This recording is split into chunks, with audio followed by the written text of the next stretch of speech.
इस पृथ्वी पर बहुत सारे शास्त्र लिखे गए हैं, लेकिन अष्टावक्र गीता अनूठा है।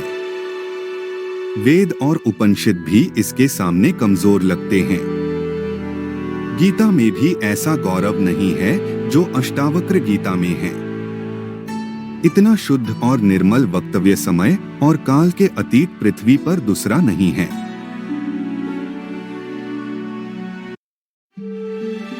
युग बीते पर सत्य न बीता, सब हारा पर सत्य न हारा।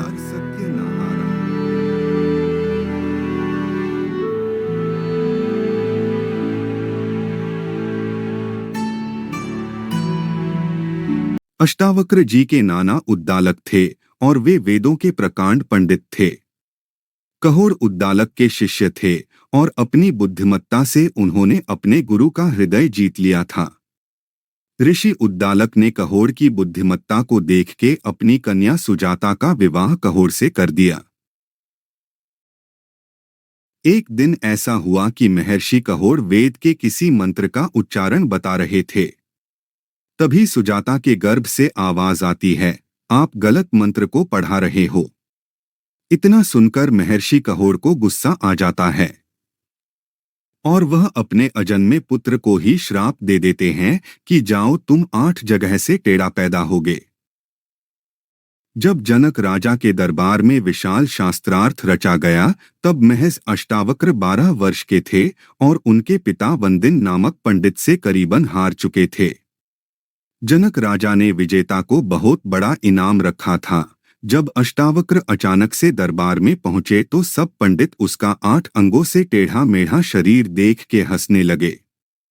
अष्टावक्र भी हंसने लगा तो राजा ने कहा, तू क्यों हंस रहा है? तो उसने कहा, मैं इसलिए हंस रहा हूं कि इन चमारों की सभा में सत्य का निर्णय कैसे हो रहा है। पूरे दरबार में ये सुन के सन्नाटा छा गया। सम्राट ने पूछा, तेरा मतलब? उसने कहा, इनको सिर्फ मेरी चमड़ी ही दिखाई पड़ती है, मैं दिखाई नहीं पड़ता। राजा जनक काफी प्रभावित थे ये सुन के। यह संवाद कहोड़ ऋषि के पुत्र अष्टावक्र और राजा जनक के बीच घटित हुआ।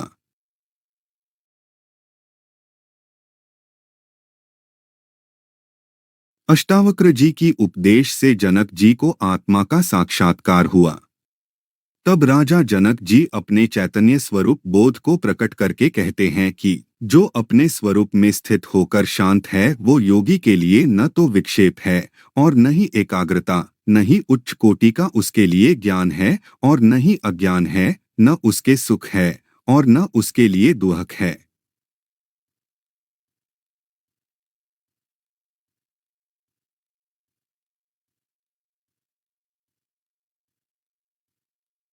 जो योगी स्वभाव से ही विकल्प रहित हो, उसके लिए ना अपना स्वर्ग जैसा राज्य या नरक में भिखारी जैसी हालत, ना लाभ हानि में, ना भीड़ में या सुनसान जंगल में कोई अंतर नहीं है।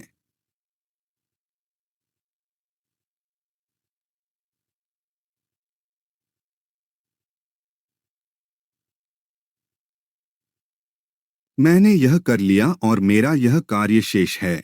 इन द्वंद्वों से जो सदा मुक्त है, उसके लिए धर्म कहाँ, कर्म कहाँ, अर्थ कहाँ और विवेक कहाँ।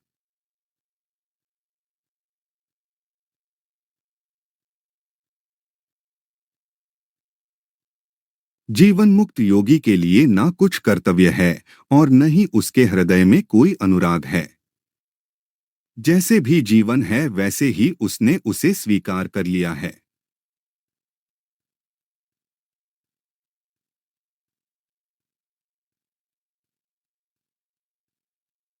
जो महात्मा संकल्प रहित है, उसके लिए भ्रम कहाँ या मोह कहाँ, संसार कहाँ, ध्यान कहाँ और मुक्ति भी कहाँ। वो महात्मा के लिए ये सब कल्पना मात्र है।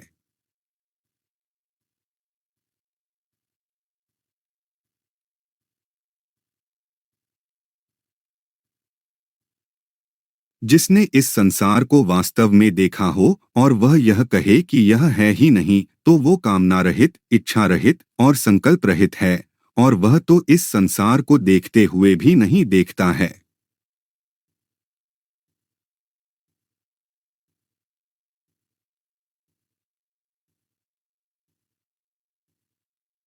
वह जिसके द्वारा परम ब्रह्मा को देखा जाता है, वह मैं ब्रह्मा हूँ ये सोच सकता है, लेकिन जो निर्विचार है और जिसे कोई द्वैत नहीं दिखता, वह क्या सोच सकता है?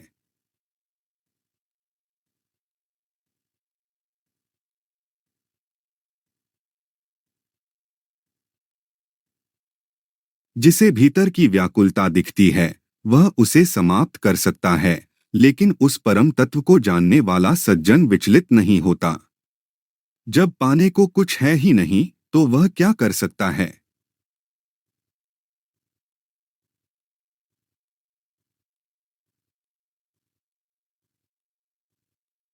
ज्ञानी पुरुष संसारी मनुष्य के विपरीत होता है।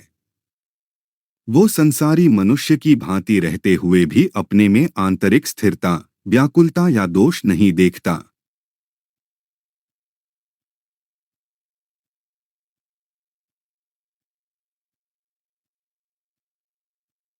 जो होने से और न होने से भी मुक्त है, जो संतुष्ट है, इच्छारहित है और परम ज्ञानी है, उसके द्वारा कुछ भी नहीं किया जाता है, भले ही वह संसार की दृष्टि में कर्म करता हो।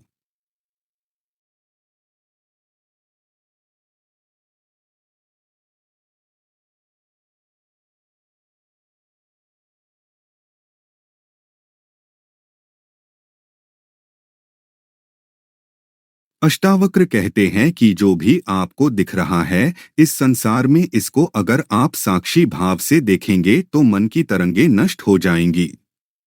जो भी आप सोचते हो ये आपके मन की कल्पनाएं हैं। ये तरंगे तुम्हारी वासनाएं हैं और इसको ही साक्षी भाव से देखना है। ऐसा समझो कि पूर्णिमा का चाँद आकाश में साफ दिखाई दे रहा, लेकिन उसका प्रतिबिंब झील में दिखाई नहीं दे रहा, क्योंकि झील अशांत है हवा के कारण। जब हवा नहीं रहेगी तो झील की लहरें भी शांत हो जाएगी और फिर चाँद का प्रतिबिंब स्पष्ट रूप से दिखेगा। ऐसे ही तुम्हारी वासनाएं भी मन की तरंगे हैं, और जब ये साक्षी भाव से शांत हो जाएंगी तो मन में स्पष्ट रूप से परमात्मा प्रतिबिंबित होगा। फिर उसका सौंदर्य का बयान शब्दों में किया नहीं जा सकता।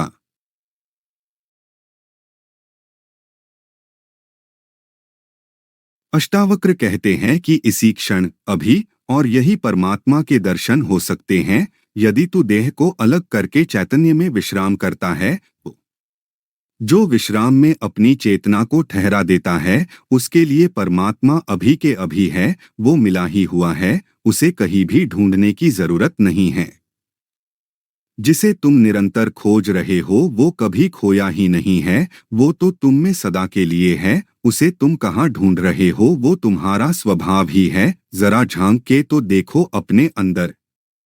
तुम उसको ढूंढने के लिए जहाँ भी दौड़ रहे हो वो भी तुम्हारे साथ साथ जा रहा है। जब एक दिन राजा जनक जी ने ऋषि अष्टावक्र को देखा तो उनके चित्त में अष्टावक्र का टेढ़ा मेढ़ा शरीर देख के घृणा हो गई। ये देख के अष्टावक्र जी उनको कहते हैं कि हे राजन, जैसे मंदिर या मकान टेढ़ा होने से आकाश टेढ़ा नहीं होता, क्योंकि आकाश का मंदिर या मकान से कोई संबंध नहीं है। आकाश निराकार है और मकान या मंदिर ये साकार है। ऐसे ही ये शरीर साकार है और आत्मा निराकार है। आप जिस मकान में रहते हैं उसे आपने दीवालें बनवा के अपना खुद का आकाश तैयार किया है, जो कि है ही नहीं। अगर आप दीवालें हटा देते हो तो आप आकाशिक हो जाते हो। इसीलिए जो आत्मदृष्टि से देखेगा वो सही में ज्ञानवान होगा और जो चर्म दृष्टि से देखेगा वो अज्ञानी होगा। इसीलिए यहाँ दृष्टि का फर्क है। हे राजन, आप आत्मदृष्टि को ग्रहण करो तो आपकी चर्म दृष्टि समाप्त हो जाएंगी।